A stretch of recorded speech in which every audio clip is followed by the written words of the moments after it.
Hi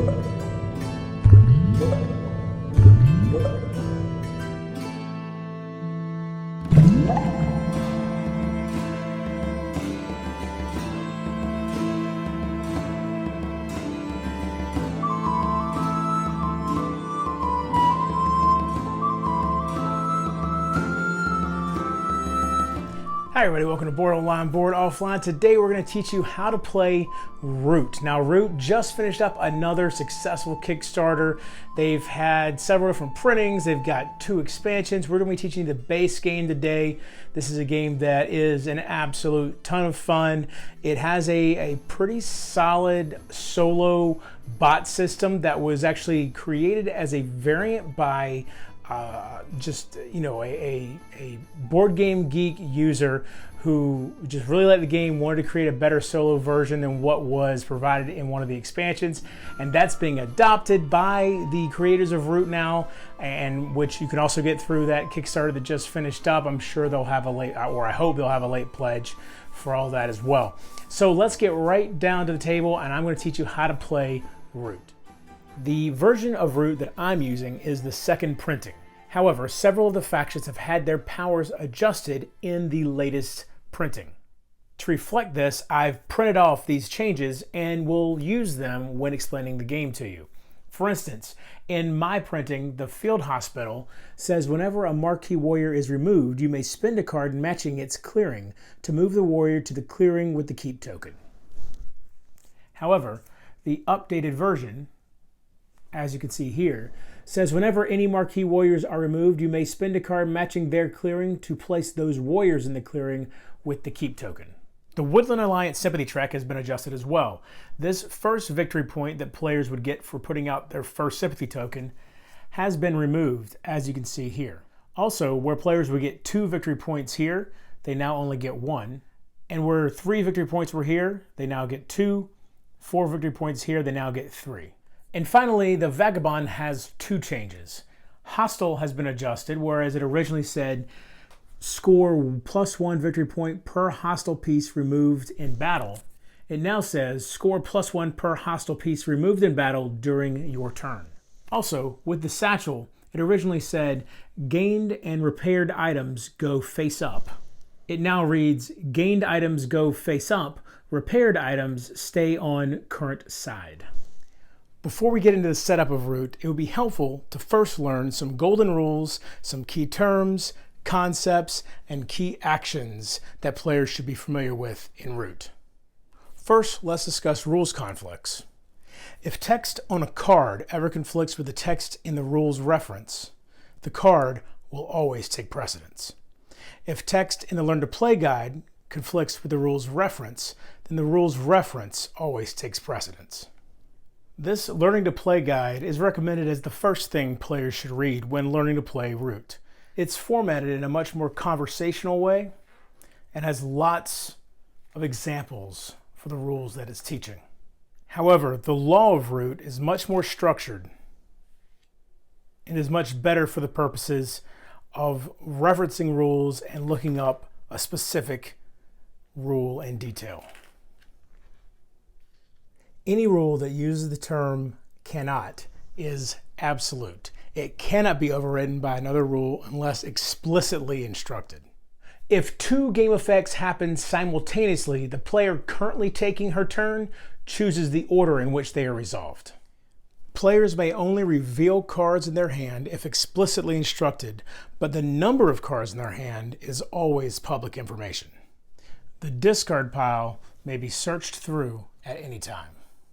Players are free to discuss the game during play, but should remember that agreements are non-binding, and so they should be careful when making agreements with other players.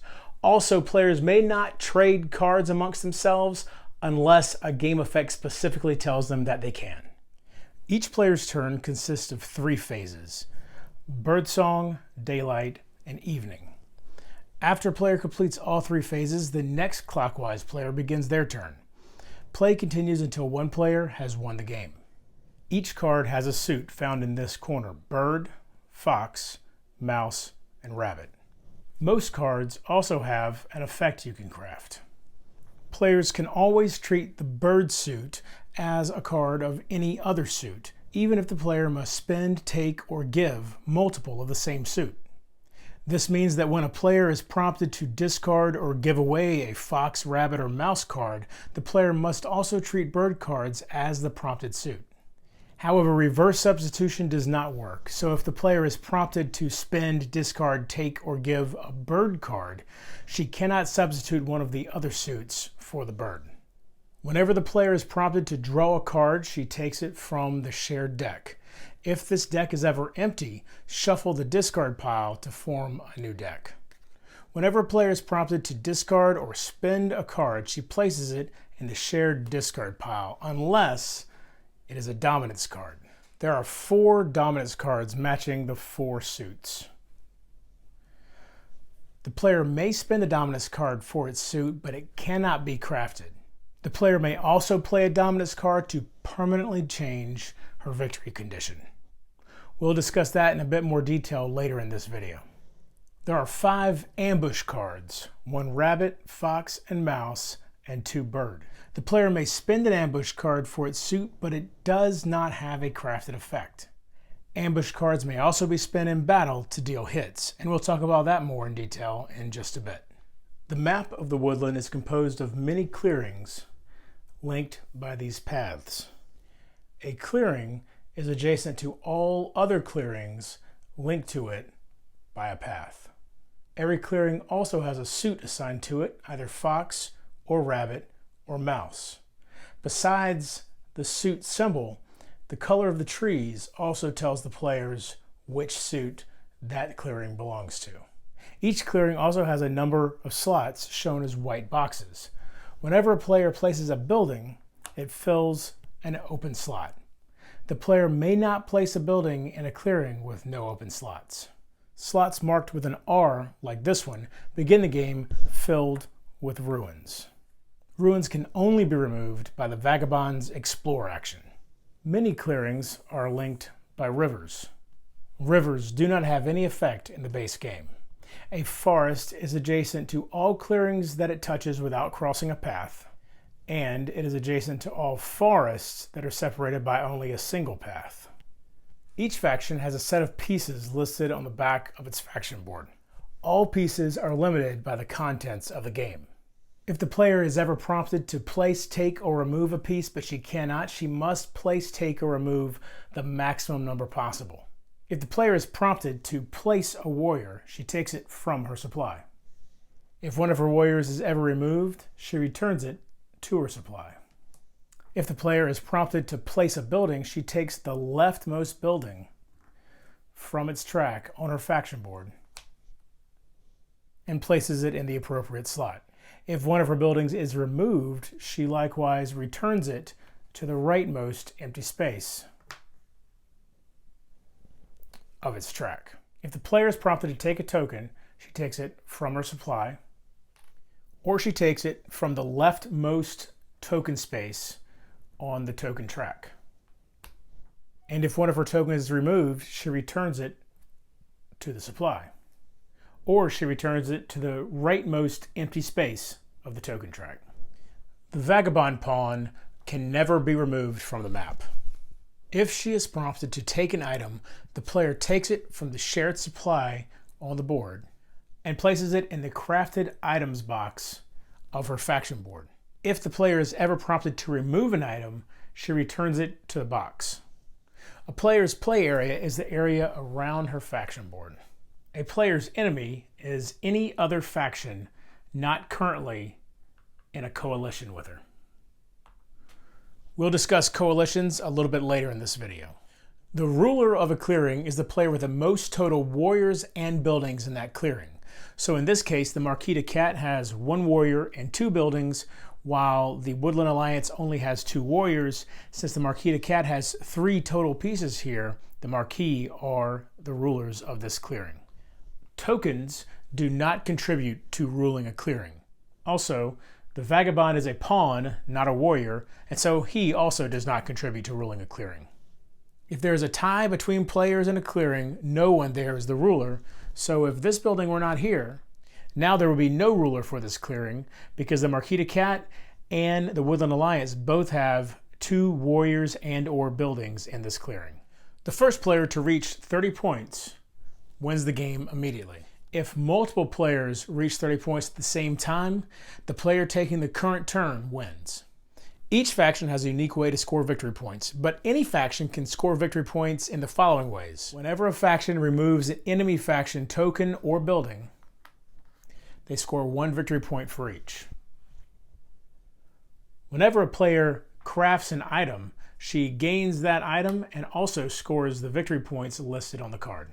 The deck holds 4 dominance cards which can be played to win the game without reaching 30 victory points. During the player's daylight phase, if she has at least 10 victory points, she may activate a dominance card by placing it in her play area. She then removes her score marker from the score track as she can no longer score victory points. For the rabbit, mouse, or fox dominance, the player wins the game immediately if she rules 3 clearings of the suit matching the activated dominance card at the start of her Birdsong. With the bird dominance card, the player wins the game immediately if she rules the 2 clearings in opposite corners at the start of her Birdsong. An activated dominance card does not count against the player's hand limit. It also may not be removed from play. The player may not replace the activated dominance card either with a different one. Essentially, once a dominance card is activated, the player is stuck with it. A dominance card can be spent for its suit. However, instead of being placed in the discard pile, place it near the map in the play area instead. This shows it is available to be taken by other players. During the player's daylight, she can take an available dominance card into her hand by spending a card of the matching suit. The player can craft most cards from her hand to gain an immediate or persistent effect. To craft the card, the player must pay the cost and activate the crafting pieces of the suits listed in the card's bottom left corner and also top right. Each faction has their own crafting pieces, as you can see here. The suit of a crafting piece matches the clearing it's currently in. Each crafting piece may be activated only once per turn. This 3-color question mark denotes a crafting piece of any suit. When the player crafts an immediate effect, such as these here, its effect is resolved immediately and then the cards are discarded. If it shows an item, she takes the matching item and places it into her crafted item box. If the card lists an item not in the supply, the card cannot be crafted. When the player crafts a persistent effect like this one, she places it into her play area. She may then use the effect as described on the card. The player may never craft a persistent effect if she already has an identical persistent effect in her play area. When the player moves, she may take her pawn or any number of her warriors from one clearing to another clearing. To make this move, though, the player must rule the original clearing or the destination clearing. Or, of course, she could rule them both. So as an example, the marquee player could take these 2 and move them here, because while she did not rule this clearing since it was a tie, she did rule this clearing. However, she could not have taken these and moved them here because she did not rule this clearing prior to the move and she did not rule this clearing prior to the move. It's also important to realize that a given piece can be moved any number of times per turn. If the player is prompted to take multiple moves, she may move the same or separate groups. When the player battles, she chooses a clearing where she has warriors or her pawn as the clearing of battle. She is now the attacker. She chooses another player in the clearing of battle to be the defender. In this case, the only other player is the Woodland Alliance. Battling is a 3-step process. The first step is that the defender may ambush. To do this, the defender may play 1 ambush card matching the clearing of battle. If the ambush is not foiled, the defender immediately deals 2 hits, which in this case would remove 2 marquee. The defender then discards the ambush card. If there were no more attacking warriors, the battle would end immediately. But if there are attacking warriors left, as you can see here, the battle continues. It's also possible that an ambush could be foiled. After the defender plays an ambush card, the attacker may cancel its effect by also playing an ambush card matching the clearing of the battle. Even though the defender's ambush is foiled, he still must discard the ambush card. In the case of a foiled ambush, battle then continues as normal. The players now roll the 2 dice included with the game. The attacker will deal hits equal to the higher roll, and the defender will deal hits equal to the lower roll. Now, there are some special rules for the Woodland Alliance when it comes to this, but we'll talk about that when we get to their faction. If the rolls are equal, as you see here, the attacker and defender will deal the same number of hits. Hits are not actually dealt until the next step, and prior to dealing hits, there are a few things to consider. First, the maximum hits a player can deal from rolling equals the number of warriors she has in the clearing of battle. So in this case, the Marquis can deal 3 hits, while the Woodland Alliance could deal a maximum of 2 hits from rolling. After counting hits from rolling, the attacker and defender can add extra hits by using special abilities or other effects in their play areas, such as Brutal Tactics and Sapper. But for now, we're going to say these were not played. It's important to realize, though, that extra hits are not limited by the number of warriors in the clearing of battle. And the third thing to consider before dealing hits is whether or not the defender is defenseless. If the defender has no warriors in the clearing of battle, the attacker will deal an extra hit. Of course, in this case, they do have warriors, so they are not defenseless. Moving on to step 3, the attacker and defender now deal hits simultaneously. Each hit dealt removes 1 piece. So the Marquis lose 2 warriors. The Woodland Alliance loses both of their warriors, but the Marquis still has 1 more hit to deal. The player taking the hits chooses which of her pieces are removed from the clearing of battle, but must choose to remove all of her warriors before she chooses to remove any buildings or tokens. So with that extra hit, the Woodland Alliance probably would choose to remove their sympathy token rather than their building. And remember, a player scores 1 victory point per enemy building or token removed. Now let's finally discuss the setup. Step 1 is to assign factions and the starting player. Assign 1 faction to each player using any method. If playing with less than 4 players, the viable factions at each player count are listed on page 22 of the Learn to Play guide. Once each player has been assigned a faction, determine the starting player and seating order randomly. Each player then takes their chosen faction board and all the pieces listed on the back of their faction mat. Each player then places their score marker on the 0 space of the score track. If playing a 2-player game, remove the 4 dominance cards from the deck. Otherwise, leave them in. And then shuffle the deck and deal each player a hand of 3 cards. There are 4 locations on the map marked with an R. Place a ruins token over each of them. Place the items on the matching spaces of the item supply near the top of the map. Give each player a faction overview card as desired and place the dice nearby. Regardless of the seating order, in setup order, each player follows their faction setup instructions, meaning the Marquis will go first, then the EYRIE, then the Woodland Alliance, and finally the Vagabond. And that's the general setup for Root. Now, however, let's go into detail with each faction, not only with their setup, but also with their individual rules. The Marquis de Quette occupies the Woodland and wants to turn it into an industrial and military powerhouse. Each time the Marquis builds one of her buildings, she scores victory points. The more of the same buildings she has on the map, the more she scores. However, to fuel ongoing construction, she must maintain and protect a strong, interconnected economy of wood. The Marquis craft during daylight using their workshops. Only the Marquis can place pieces in the clearing with the keep token. It's important to note that the keep specifically prevents pieces from being placed in its clearing. Pieces may still be moved there. If the keep is ever removed, for instance, from an attack, it is returned to the box. The Marquis de Quette also have a field hospital ability. This means that whenever any number of Marquis warriors are removed from a clearing, the Marquis may spend a card matching that clearing to place those warriors in the clearing with the keep token instead. To set up the Marquis de Quette, first the player gathers her 25 warriors and her 8 wood tokens. She then places the keep token in the corner clearing of her choice. She places a warrior in every clearing on the board, with the exception of the one diagonally opposite from where her keep is. The Marquis have 3 starting buildings, 1 sawmill, 1 workshop, and 1 recruiter. These may be placed among the clearings with the keep token and any adjacent clearings.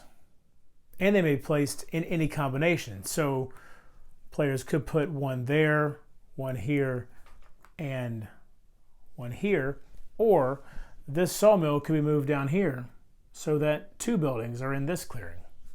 And finally, the player fills this building track with all remaining buildings. This will fill every space except for the leftmost spaces. And that's the setup for the Marquis to Cat. Now let's work our way through one turn from the Marquis to Cat. First, for the Birdsong, place 1 wood at each sawmill on the map. Next, the Marquis to Cat moves on to their daylight phase. First, they can craft using workshops. Next, the Marquis to Cat moves on to the daylight phase, in which first they can craft using workshops. Once any crafting is resolved, she may take up to 3 actions here, and they can be in any order and combination. After taking the 3 actions, she may then take 1 extra action by spending 1 bird card per extra action, as you can see here. The available actions are Battle, which allows the Marquis to initiate a battle. March, which allows the Marquis to take 2 moves. Recruit, which allows the Marquis to place 1 warrior at each recruiter station on the map. It's important to realize that this particular action may only be taken once per turn. In order to build, first the player chooses a building. In this case, let's say she wanted to build another sawmill. The player always builds the leftmost available building of the type of building that she wants to build. She then chooses any clearing that she rules. In this case, she'll choose this clearing. She then removes a number of wood tokens equal in number to the building's cost from the chosen clearing, any adjacent clearings she rules, and any clearings connected to the chosen clearing she rules through any number of clearings that she rules. In this case, this building is going to cost 3 wood, as you can see at the top of the column of the building that's going to be built. So she'll use this 2 wood here, and then this wood here to pay for the building. She then places the building in the chosen clearing and scores the number of victory points just revealed. The other action a player may take during the daylight is Overwork, which allows her to spend a card matching the clearing of a sawmill and place 1 wood token there. So, if the player spent 1 fox card, she could place 1 wood token here. And finally, in the evening, the player draws 1 card plus 1 card per uncovered draw bonus. So in this case, she would draw a total of 2 cards. Then, if she has more than 5 cards in her hand, she discards cards of her choice until she has 5. The EYRIE dynasties wish to restore their once dignified kind to their former glory in the woodland by retaking control of the forest clearings. During their evening, the EYRIEs score victory points based on the number of roosts currently on the map. However, the EYRIE are strictly bound by their decree, an ever-increasing set of mandated actions promised by their leader. And if ever the decree cannot be fully resolved, the dynasty falls into turmoil. The EYRIE craft before resolving the decree during daylight by using roosts. The EYRIE are the lords of the forest and therefore rule a clearing when tied for most combined warriors and buildings there. However, to be clear, they do not rule empty clearings. The EYRIE have a disdain for trade, so whenever the EYRIE craft an item, they ignore the listed victory points and instead score only 1 victory point, regardless of what this says. Now let's talk about the faction setup for the EYRIE dynasty. First, the player forms a supply of her 20 warriors and places them nearby. The player then places 1 roost and 6 warriors in the corner clearing diagonally opposite from the clearing with the keep token. Remember, during the Marquis setup, this clearing was left empty. If the Marquis is not playing, then place those pieces in the corner clearing of the player's choice. The player now chooses 1 of the 4 EYRIE leader cards and places it in her leader card slot. The remaining leaders should be placed face up nearby. Each leader lists 2 actions in this ribbon, in this case recruit and battle. The player tucks her 2 loyal viziers in the listed actions. It's important that the suit of the viziers is still showing. And finally, the player fills the roost track, which will leave all the spaces filled except for this one on the far left. Also, my dog happened to eat one of my roosts, which is why I'm using this blank token as a roost. The EYRIE's Birdsong has 3 steps which occur in the following order. First, if the player has no cards in her hand, she draws 1 card from the deck. Next, the player must add 1 or 2 cards to the decree, but only one of the added cards may be a bird card. These cards may be played into any column, and the columns may hold any number of cards. And third, if the player has no roost on the map, then she's able to now play a roost and 3 warriors into a clearing with the fewest warriors and where all those pieces can be placed. The daylight phase for the EYRIE has 2 steps which occur in the following order. First, the player may activate roost to craft cards from her hand, and then the player must resolve the decree. The player must resolve the decree by starting with the leftmost column and working her way to the right. In each column, the player must resolve all of its cards. However, they may be resolved in any order. For each card in the column, she must take that action, and if she ever cannot fully take an action, the EYRIE immediately falls into turmoil. For recruit, the player places a warrior in any clearing with a roost whose suit matches the card suit. In this case, it's a bird suit, so any suit is a match. To move, the player moves at least 1 warrior from any clearing whose suit matches the card suit. In this case, again, it's a bird suit, so any clearing can work. And she'll move from here to here. For battle, the player must initiate a battle in any clearing whose suit matches the card suit. Once again, it's a bird suit, and so she can attack this marquee here. She deals 3 hits, there's only 1 marquee to take the hit, and she suffers 1 hit. And finally, for build, she may place a roost in any clearing she rules whose suit matches the card suit and which has no roost already. This clearing has no roost, and it is a fox, and so she can place a roost in this clearing. The EYRIE evening has 2 steps which occur in the following order. First, the player scores victory points listed on the rightmost empty space of the roost track, in this case 1. Then the player draws 1 card plus 1 card per any uncovered draw bonus.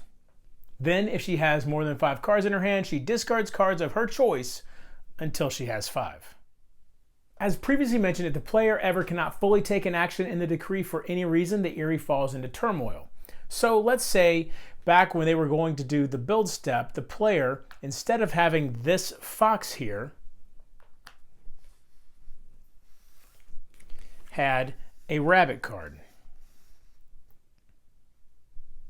The player does not rule a rabbit clearing without a roost. So because of that, she cannot complete this action and now has failed to complete an action in the decree, and so now turmoil occurs. There are 4 steps to turmoil.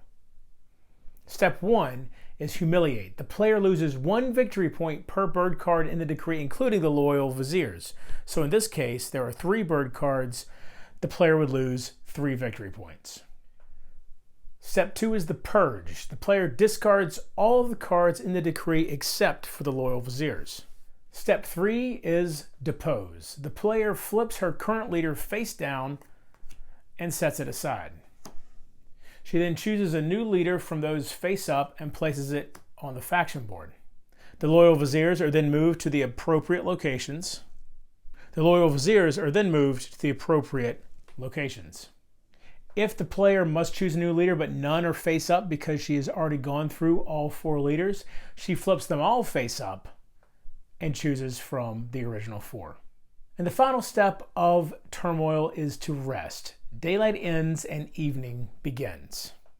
The Woodland Alliance works to gain the sympathy of various creatures of the woodland. The Alliance scores victory points through spreading sympathy, which is represented by placing sympathy tokens on the board. The alliance will gather supporters who assist in spreading sympathy, but may also be used to incite outright rebellion, which results in a greater military presence by the alliance in that area. The alliance crafts during daylight by activating sympathy tokens. The alliance uses guerrilla warfare tactics in battle. As such, as the defender in battle, the alliance will deal hits equal to the higher roll, and the attacker will deal hits equal to the lower roll. Various actions will require the player to spend supporters, which are the cards in the supporters stack. Supporters may only ever be spent for their suit. They also do not count against the alliance's hand size. Supporters are kept face down, but the alliance may inspect them at any time. If the alliance has no bases currently on the map, the maximum supporter stack size is 5 cards. If the player would gain a supporter, but the stack is already at its maximum capacity, that card is instead discarded. However, if at least one base is on the map, the supporter stack may hold an unlimited number of cards. Whenever a base is removed from the map, the alliance must discard all supporters of the matching suit, including any bird supporters. The player must also remove half of her officers rounded up. If the player once again has no bases on the map, then she must make sure that she has no more than 5 cards in the supporter's stack, and if she does have more than 5 cards, she discards down to 5. The alliance has 10 total sympathy tokens. A clearing may only ever hold 1 sympathy token. A sympathetic clearing is one with a sympathy token, even if any enemies have pieces in that clearing as well. An unsympathetic clearing is one without any sympathy tokens. The Woodland Alliance also has a power called Outrage. Whenever another player moves any warriors into a sympathetic clearing, that player must pay 1 card matching the suit of that clearing into the supporter stack. Players may use bird cards for this purpose. Outrage also occurs if an enemy removes a sympathy token from a clearing. If that player has no cards matching the suit of that clearing, including bird cards, he must show the alliance a hand with none of those cards, and then the alliance draws a card from the top of the deck and places it into the supporter stack. Now let's go quickly through the Woodland Alliance setup. First, form a supply of 10 warriors nearby. Second, place the 3 bases in their appropriate spot here. Place the 10 sympathy tokens on their individual places on the sympathy track. And finally, the player draws 3 cards and places them in the supporter stack. The Alliance's Birdsong has 2 steps that are resolved in the following order. First, the player may revolt any number of times. First, the player chooses a sympathetic clearing that also matches an unbuilt base. The player then spends 2 supporters of the chosen suit and then removes all enemy pieces from that clearing. Keep in mind that any tokens or buildings that are removed gain the player 1 victory point. She then places the associated base into that clearing. Next, she places warriors into the clearing equal to the number of sympathetic clearings matching that base's suit, including the clearing that she just revolted in. And finally, she places 1 warrior in the officer's box. Sympathy may be spread any number of times during the player's turn. To spread sympathy, the player must choose an unsympathetic clearing adjacent to a sympathetic one. If the player has no sympathetic clearings on the board, for instance at the beginning of the game, she may choose any clearing to spread sympathy. The player then needs to spend supporters to place the sympathy token on the chosen clearing. The number of supporters necessary is listed above the next sympathy token that will be played. In this case, 1 fox supporter is required. Once that supporter is paid, the sympathy token is placed in the chosen clearing. And any victory points below that token are gained. Let's say the Alliance wants to continue spreading sympathy, and this time they want to go to this clearing. Anytime there are 1 or more warriors belonging to a single enemy faction, The Alliance must spend one additional supporter to spread sympathy there, because this clearing is considered to be under martial law. So, in this case, it would take 2 supporters of that suit in order to spread sympathy. Once again, always remember to gain the victory points listed underneath that token. When the player enters the daylight phase for the Alliance, she may take the following actions in any order and in any combination. These daylight actions may be taken any number of times. The craft action requires the player to activate sympathy tokens to craft a card from her hand. The mobilize action allows the player to add a card from her hand to the supporters. The train action allows the player to spend a card whose suit matches a built base to place a warrior in the officer's box. The evening phase for the Alliance has 2 steps taken in the following order. The first is military operations, where the player may take actions as follows up to her number of officers in any order and combination. So currently this player could take 2 military operations actions. Move allows the player to take a move action. Battle allows the player to initiate battle. Recruit allows the player to place a warrior in any base. Recruit allows the player to place a warrior in a clearing with a base. And Organize allows the player to remove 1 warrior from an unsympathetic clearing and place a sympathy token there. As usual, the player scores the points revealed underneath that sympathy token. This does not cost any supporter cards. Finally, the player draws 1 card plus any uncovered draw bonus. Then, if she has more than 5 cards, she discards the cards of her choice until she has 5. The Vagabond plays all sides of the conflict while also increasing his own renown throughout the woodland. The Vagabond scores points for increasing his relationship with another faction or removing a warrior belonging to a faction hostile toward him. The Vagabond also scores points for completing quests. And while other factions will craft items for the victory points that they give them, the Vagabond also uses these items to increase his abilities. To craft, the Vagabond exhausts a hammer. His hammers always match the suit of the clearing he is currently in. If the Vagabond crafts an item, he immediately takes it face up. The Vagabond pawn is not a warrior, so he cannot rule a clearing or stop another player from ruling one. However, he also may not be removed from the map. In other words, right now, even though they have the exact same number of pieces in this clearing, the Marquis de Cat still rule it. And that means that if the Vagabond is the only piece in the clearing, he still does not rule it. The Vagabond is nimble and therefore can move regardless of who rules the origin or destination clearings. In battle, the Vagabond is considered defenseless if he has no undamaged swords. So here, where the Vagabond has no swords at all, he is considered defenseless. And here, where the only sword he has is currently damaged, he's also considered defenseless. The Vagabond's capabilities depend on the items he acquires. Many actions require the Vagabond to exhaust undamaged items by flipping them face down. The tea kettle, coin stack, and sack all have their own item tracks that they can be placed on. When one of these items is gained, it's placed face up on its matching track. Each track may only hold 3 matching items. All other items when gained are placed face up in the satchel. The Vagabond can freely move face up undamaged tea kettles, coins, and satchels between their tracks and the satchel.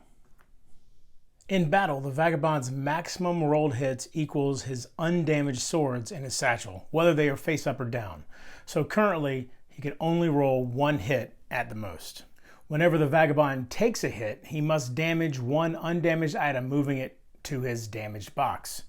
So if the Vagabond took 2 hits, he might choose to damage this tea kettle and then damage this hammer. If the Vagabond has no more undamaged items, all remaining hits are ignored. In a game with 4 or more players, the Vagabond can activate a dominance card to form a coalition with the player with the fewest victory points other than himself. If there's a tie for the fewest points, the Vagabond chooses one of the tied players. To do this, the Vagabond places his victory point marker on the chosen player's faction board and will no longer be able to score victory points. If the chosen player ends up winning the game, the Vagabond does too. It's important to keep in mind, though, that the Vagabond may not form a coalition with a player who has already activated a dominance card. The faction board shows a relationship chart with 4 spaces on the allied track and 1 hostile box. It holds a relationship marker from each non-Vagabond faction in play. These numbers in between each space are the cost to improve the relationship with that faction. The player must take the aid action the number of times listed for the cost, and these aid actions must happen on the same turn. Also, a given aid action can only count towards 1 improvement. When the Vagabond advances to the new space, he gains the number of victory points listed. If a faction's relationship marker reaches the final space, the Vagabond is now trusted by the warriors of that faction, and that faction is now considered allied. Each time the Vagabond aids the allied faction, he scores 2 victory points.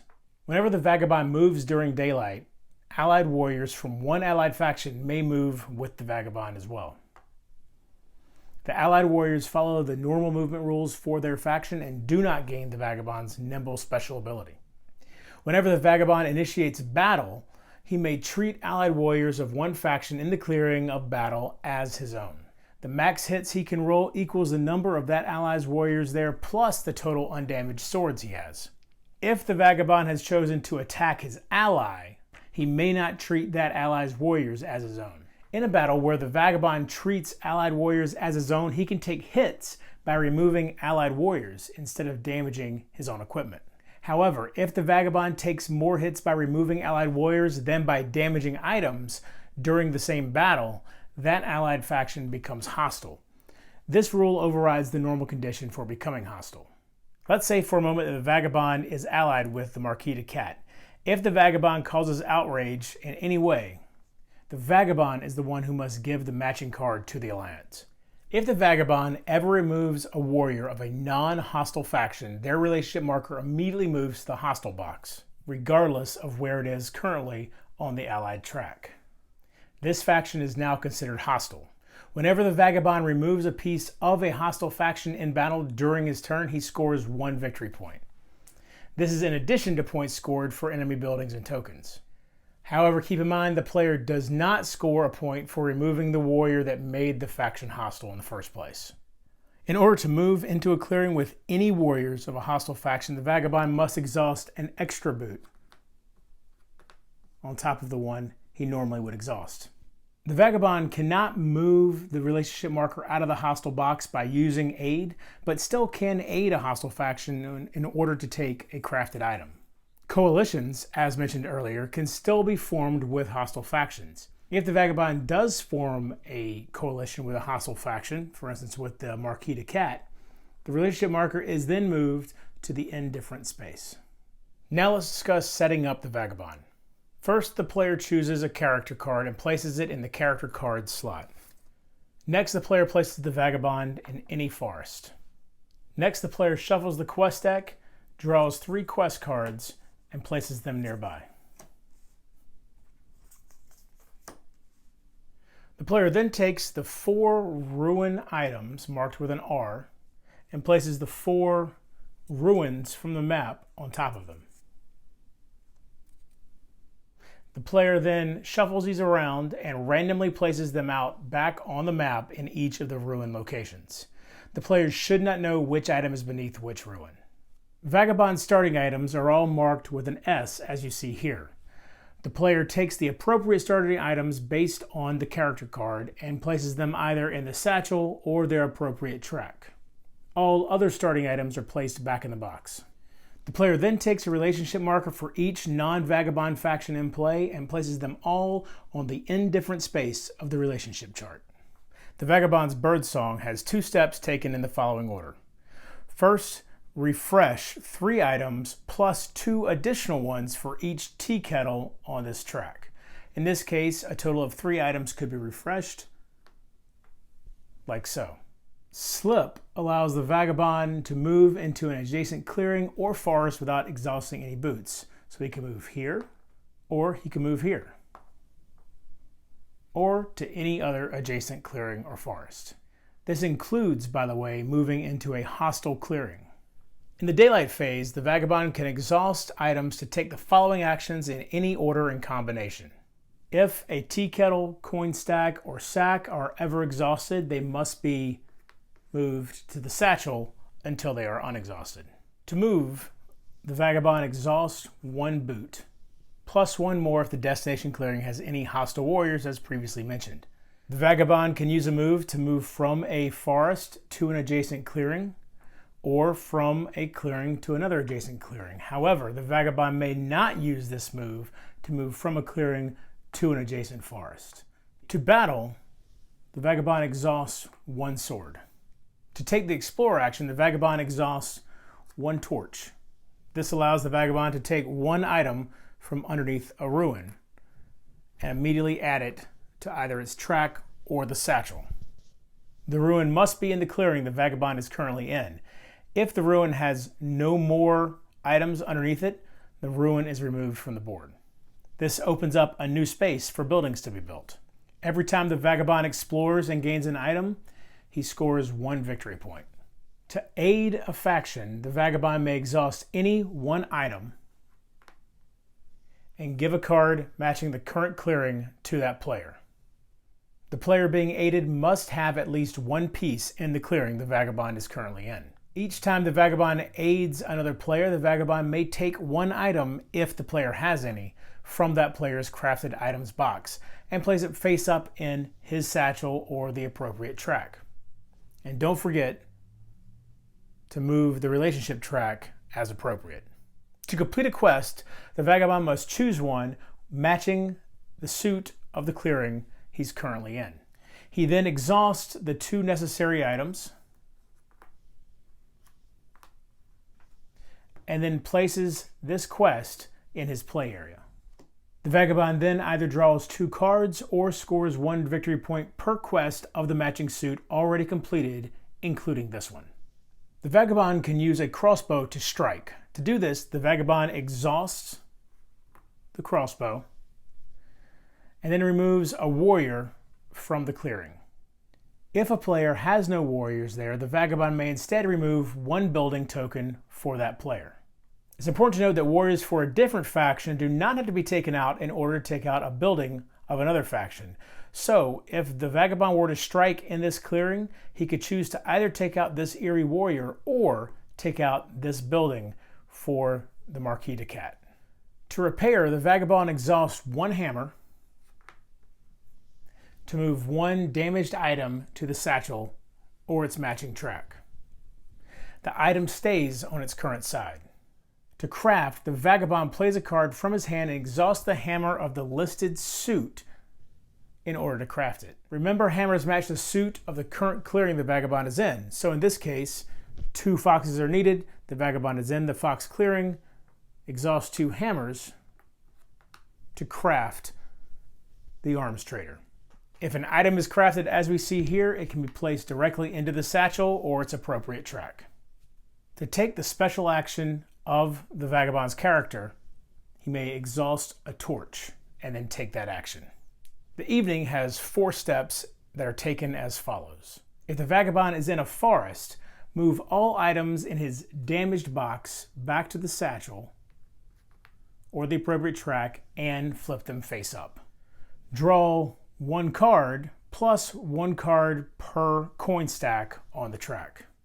If the Vagabond has more than 5 cards at this point in his hand, he discards his cards of his choice until he has 5 left. Finally, the Vagabond checks his item capacity. If he has more items in his satchel and damaged box total than his item limit, the Vagabond removes items from the satchel and or damaged box until he has items equal to his item limit.